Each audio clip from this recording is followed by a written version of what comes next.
Salute is a program for and about men and women who have served our country. Our program includes news about the laws that affect veterans, information on benefits and services, and news from veterans organizations. And now, our host, Bob Peters. Hello and welcome to Salute. I'm your host, Bob Peters, and with me is Brigadier General, retired, Tim Sullivan. Welcome to the show, sir. Well, it's good thank to you, have Bob. you. I thank you for your service, and I'm very interested in your background. Where you were born? You weren't born in Florida, you told me. No, I was born in a place called Gaffney, South Carolina, and spent my almost first 16 years there, and then moved to Leesburg, and graduated from Leesburg High School, and then went on to the Citadel, a military college in South Carolina, and that's kind of where I started my military career. Mm-hmm. So in high school, did you go to like ROTC, or what made you decide to military? Well, big family tradition to go to the Citadel. Both my parents were part of the greatest generation, World War II veterans. My dad was an Army Air Corps guy who got shot and wounded, and met my mom, who was an Army nurse. Oh, wow. Just like Hollywood. Yeah, just like Hollywood. And as a matter of fact, she was an officer and he was NCO, so she used to have to wear civilian clothes for them to go out. So so they started violating the rules way back even then, I guess. Yeah, but, we'll keep it our secret. We there won't you tell go. anybody. Yeah, and they're both deceased now. Yeah. So, But I imagine she always held rank over him. She did. Yeah, my mother did over my father too. So. And my wife did over me. Yeah. So what are you going to do? Yeah. Well, I've had one star on my collar, but my wife always had two. And so every time I got promoted, she took the next higher rank. So you're married how long now? I've been married. Will be 30 years in this coming September. Wow. So, and you have a couple of kids? I have two children, two beautiful daughters, and Bridget and Megan, and two beautiful grandchildren, Alexis and Blake. So they consume my time when I'm not doing my profession or other things that I'm doing. I saw your family in that Jeep in the parade that they had here on Armed Forces Day. Yeah, Blake loves parades. He's only been in two, and he thinks parades are about throwing candy. And yeah. Well, you did a nice job doing the commentary along with that other fellow. I don't remember his name. Yeah, Phil. That was a great experience. They needed somebody who knew something about the military, and so because of the marching units that were there, and some of the units that were there, and even had a 105 howitzer, actually in 102. But so it was pretty neat to sit up there and see everybody go by, and it was a great participation. It was a great parade. I said it on the show before. I wanted to thank the partnership for getting involved, and I hope they do it every year. I think it would be great. I think it was a great way to set off the new Veterans Memorial down there at Fountain Park, and Armed Forces Day. It was a great day American Day. Yeah, that's right, for America, and support our troops. Yeah, which we need to do that. Speaking of our troops, now let's go. You went through the college, right? And where did you go? I got commissioned as a second lieutenant in 1976 of the regular Army. Spent 4 years, almost 4 years on active duty. Most of that I spent in Germany as a Pershing missile officer, a second lieutenant, and then a first lieutenant. And did that for almost 4 years, and then decided that a full-time military career wasn't the way I wanted to go, so I actually came back to Leesburg. And shortly after that, a year or so, or actually about 3, a good friend of mine just talked me into coming into the Army National Guard. On a look-see. As an officer, you can go in and kind of see if that's what you want to do, because you can always resign your commission. And so I went in with the idea that I might even be an infantry type, and fortunately somebody caught me and said, "Boy, you're a qualified artillery officer. We don't need you to be infantry." And so I guess back in those days, you really competed for officers coming in, especially if they're coming off active duty like I was. And so it was an interesting, a great time to get in. That was in the 1980s. And so my career kind of took off from there. My goal was to go in and get 20 good years, make lieutenant colonel, and retire. And I ended up staying a total of 33 years and probably 25 years in the Army National Guard alone. So, wow. So it really. You must have had some experiences along the way, eh? I did. It was really an interesting time in the 1980s. You know, we were downsized in the military, and the National Guard wasn't held in real high esteem, to be honest. But the officer structure for getting promoted was all the same then as it is today. And so you had opportunities to go to school and do your 2 weeks, do your normal 2 weeks, go to school, do, well, just a lot of opportunity.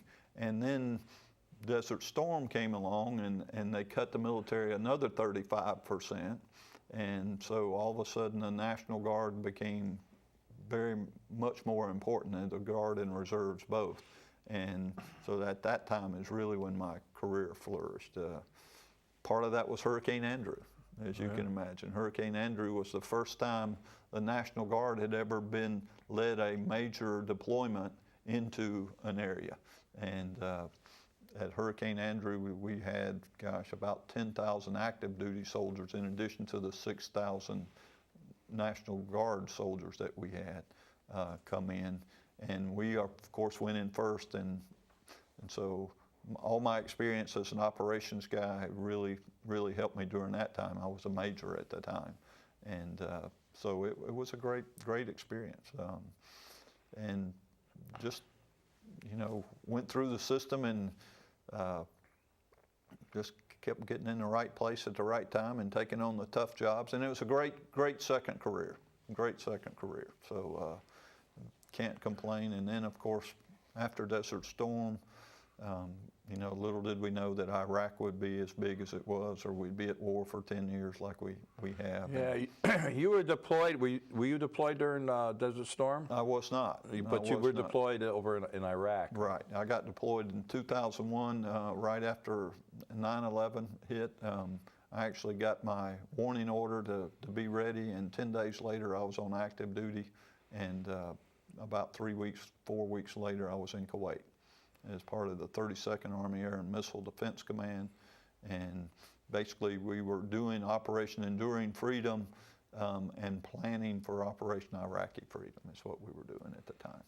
So it was a great experience to work at 3rd Army headquarters and saw the wheels get put in motion for us to go to war. It was really interesting to be a part of the plan and the planning and the execution, and then came home, and 15 months later went back.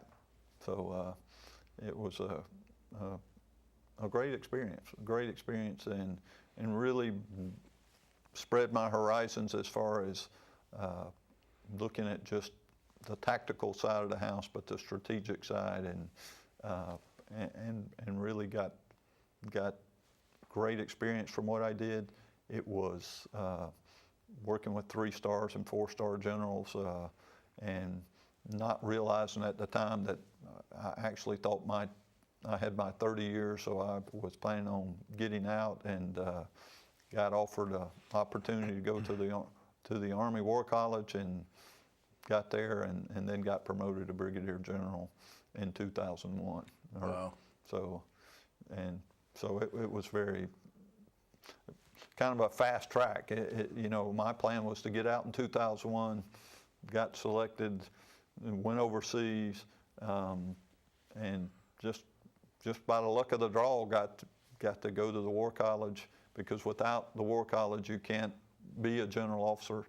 And so I got to do that, graduated in 2005, and got promoted almost 6 months later. And really one of the fast tracks of of getting promoted. I just happened to be at the right place at the right time, and the Senate, you know, it's approved by the Department of the Army, Department of Defense, goes to the President submits that to the Senate for approval, and the Senate actually approves that, and did that in November of 2004, I guess, and so I was very fortunate to have all that behind me. Were you assigned to any particular armory or no? I was. When I first started in the National Guard, I was in the 3rd of the 116th Field Artillery in Plant City, Florida. I was actually a special weapons officer and a fire direction officer in an artillery battalion, an 8-inch artillery battalion. Went from there to become a battery commander in Wauchula, Florida, which is a real small place in, DeSoto County, I guess it is. And then from there went on to be an S3 officer or an operations officer at a 1st of the 116th in Sarasota, Florida. And that's the unit where we actually went to operation, to the hurricane, the big hurricane, and that was interesting because we were downsizing that unit at the time. We literally got the call after we knew we were going to be downsized, and we had just finished an RTAP, an Army Training and Evaluation Program, in which I was the operations officer for, and went to Hurricane Andrew. So we were hitting on all 8 cylinders when we got there. It was really interesting. And to go do something totally different, that was really an eye-opener to Hurricane Andrew, as you can imagine, just was tremendous. I can kind of relate to that because, you know, I was a lineman. Right. I was a chief lineman up in Connecticut with the power company. So I know what it's like when a storm hits. You know? Yeah. And I know what the effort that we had to do with restoration. Yeah. And the Guard and the reserves, I mean, the role has changed so much. You know, when I was in the service, I was in the late 60s. I got out in 71. Right. And they weren't used as much. Exactly. But nowadays, these citizen soldiers, my hat goes off to them. Yeah, it's truly 50% of the combat power of the United States Army is in the National Guard. Really? 50%.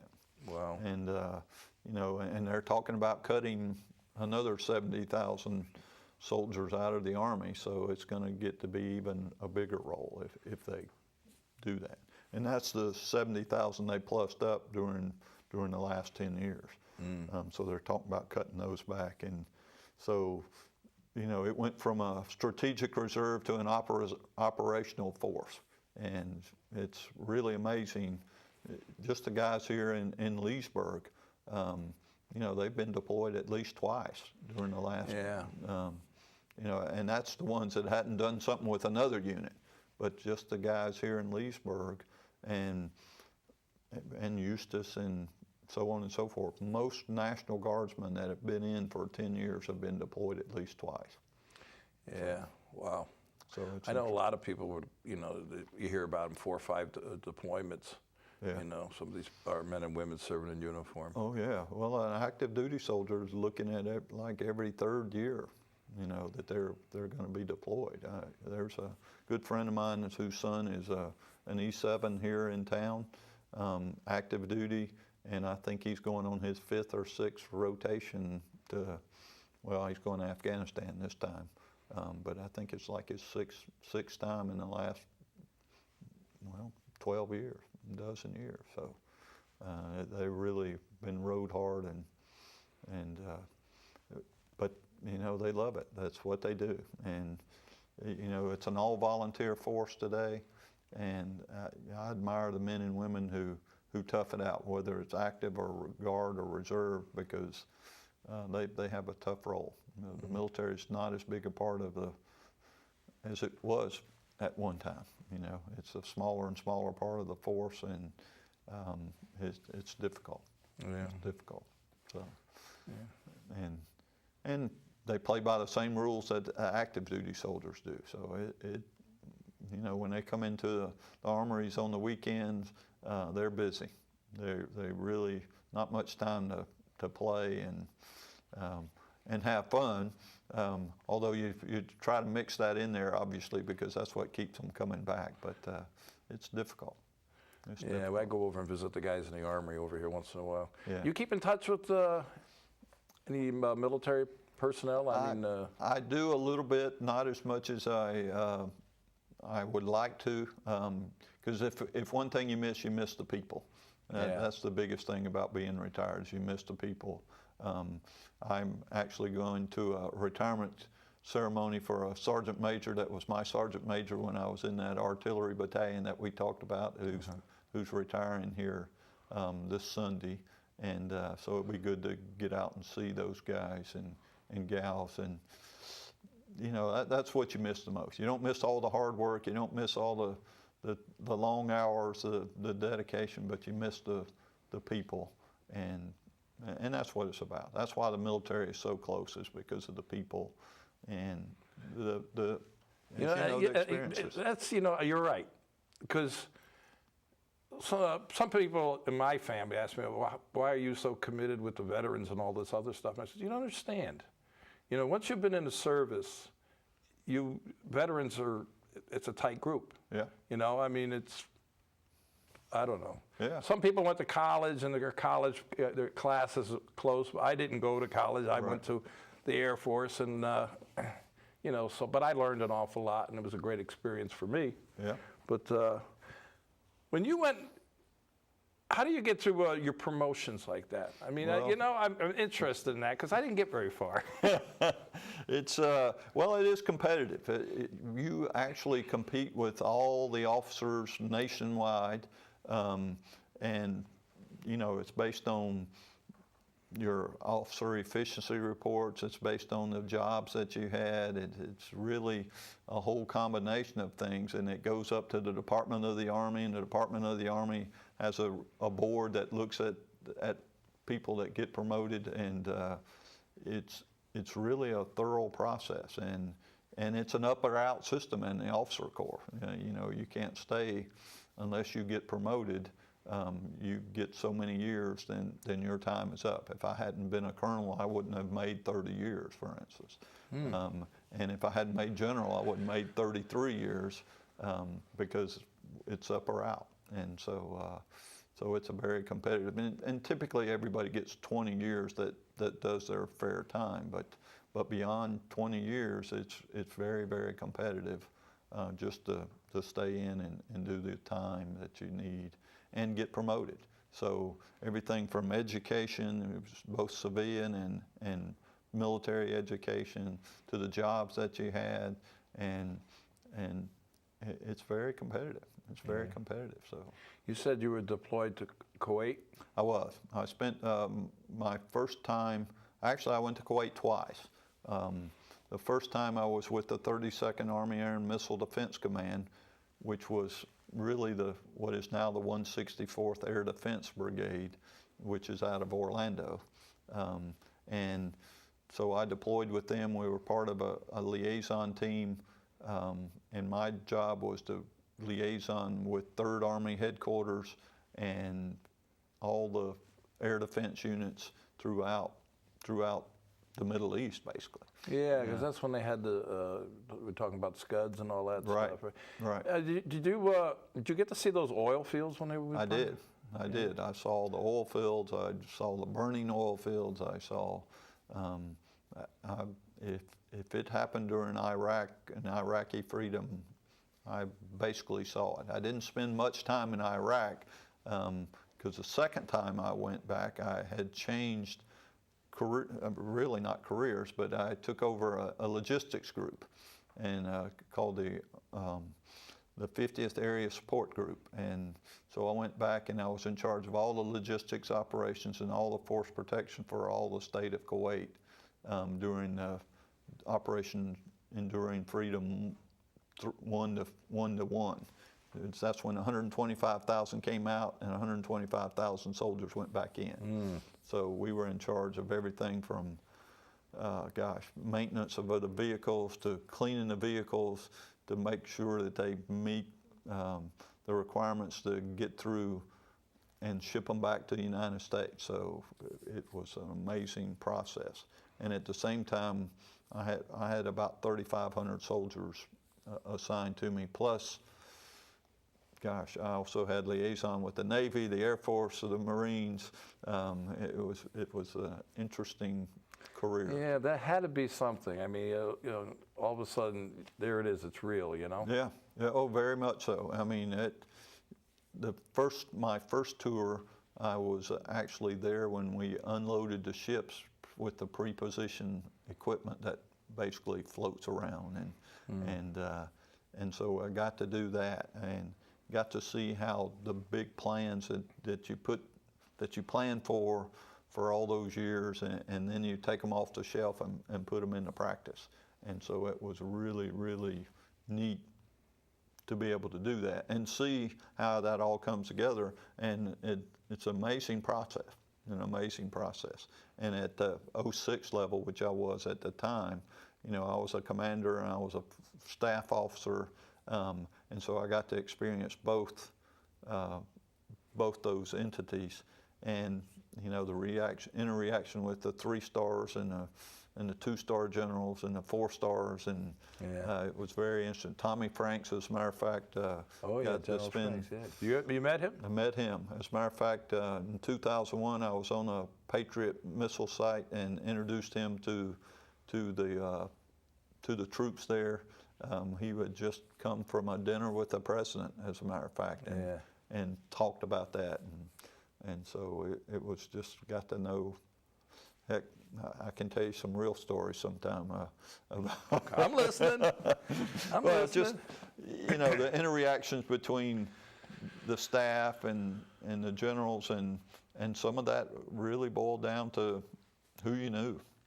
Yeah. You know, because sometimes it was just the difference between who you knew, and like when I was there the second time, the guy who was at 3rd Army headquarters, who was the chief military police guy, was now the chief of staff the second time I went back.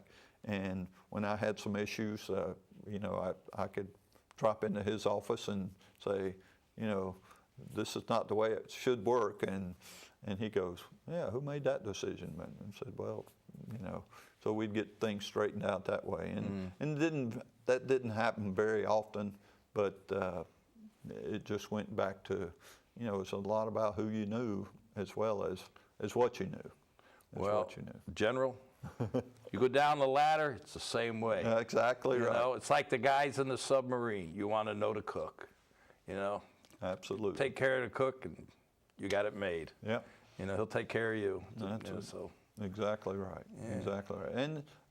And you know, the experience of the National Guard in those instances was tremendous, because we were on logistics side of the house. We were doing everything from contracts to food service, to everything.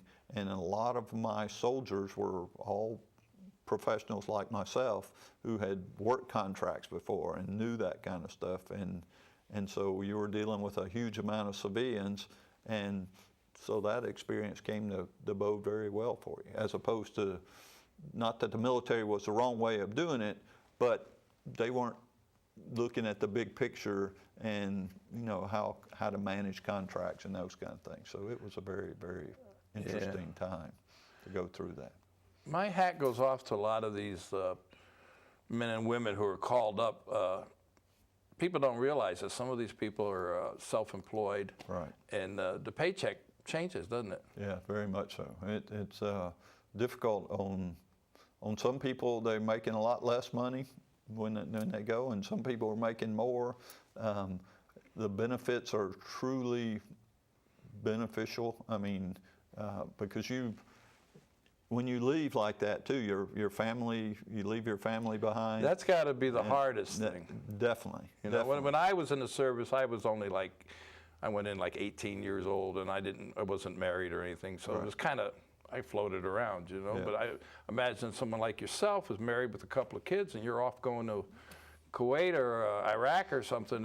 It's got to be a heavy toll on the. Well, and it was, and it was you know, they had to learn some systems that I didn't even know, you know, like TRICARE and those kind of things. But the community really pulled together too, and that's probably why I always have a warm place in my heart for this community that, you know, helped my wife and daughters during that period of time. And, you know, that's what it's about. That's really what it's about, America pulling together to do what we have to do in wartime. And you know, I commend the community at large for helping out and doing all those things that, a lot of the things that I did that, you know, just to the point of somebody cutting the grass just to help out, because I was just a do-it-yourselfer. And, you know, just really worked out. And I think that spirit is carried throughout today, not just in Leesburg, but in other communities across the nation, and both active and Guard and Reserve, because I think people have a better understanding, because in Vietnam we didn't do a good job of it. And no, we didn't. We did a terrible job. Yeah, that's true. And I like to think that, you know, part of that is because of the Guard and Reserve having such a bigger play into what's happening in the world today. But I also think we as a nation grew up during that period of time. Yeah, I believe that. I believe we learned a lot. Yeah. And I know a lot of Vietnam veterans feel we have to make sure that these people that are fighting these wars and coming home get taken care of in the right way. Right. You know. Right. Absolutely agree. And I know that one of my great honors as a general officer was that I basically gave the flag to those soldiers who got killed during duty. And the Patriot Guard was an organization that I got to interact with, and you know, most of those are Vietnam era veterans. Yeah. And you know, I commend them for what they do and how they do it, because they really make a difference in taking care of those soldiers and their families, because we saw some of those crazy, group which will remain nameless, that came out and protested against the funeral. Oh, And Patriot Guard showed up, and they conveniently went away, and that's good. Yeah, and rightfully so. So, you know, I commend those gentlemen and ladies that are part of Patriot Guard, and because that's the kind of strength we need to show, because we're never going to have probably a full-blown military like we probably should have. But as long as we have support like that, then I think we'll continue to have an all-volunteer service that will be tremendously professional going forward. So. You know, General, I enjoyed this conversation. Well, thank you. We may have to do it another time. Well, because we're out of time. Are we really? Yes. Well, so you're retired now, and you're working with insurance company, right? Right. I'm working with Prudential. I have an office in Lady Lake, and so I'm getting back into the community after being gone for a number of years, and looking forward to doing some more things in Lake County. So. Well, welcome home. Well, thank you. And we have to leave it at that. So. All right. To all our active military out there, our veterans and their families, we salute you for all you do. Until next time.